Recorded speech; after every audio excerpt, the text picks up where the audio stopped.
Monsieur le Président, mes chers collègues, les besoins de déplacement de nos concitoyens sont considérables dans notre département et notre agglomération. Nous sommes collectivement face à une urgence, celle donc des déplacements, et en même temps une urgence écologique. L'un et l'autre sont intimement liés. La vague de chaleur que nous vivons en France et celle qui touche encore plus durement l'Inde illustrent de manière dramatique le dernier rapport du GIEC. Les corridors qui nous sont présentés ce matin démontrent qu'il y a un besoin de développer les transports en commun sur notre territoire pour répondre à ces enjeux. La réponse du Car Express correspond effectivement à une urgence qui, cependant, montre des limites en termes capacitaires.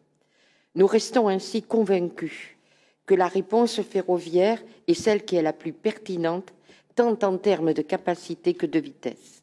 Cela doit donner une autre dimension à notre RER métropolitain en totale adéquation avec les défis qui sont devant nous. Cela pose également fondamentalement la question des financements.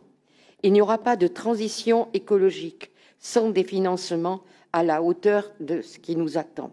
Nous ne pourrons discuter de quel mode utiliser, quelle temporalité, si nous n'avons pas les financements qui sont à la hauteur des ambitions que nous avons. Nous ne ferons que de ce fait du bricolage. À ce titre, il nous semble intéressant que notre établissement s'associe de manière publique aux demandes du GART. En effet, celui-ci, suite à la nomination d'Elisabeth Borne, pointe 3 priorités. Je n'en citerai que 2 ici.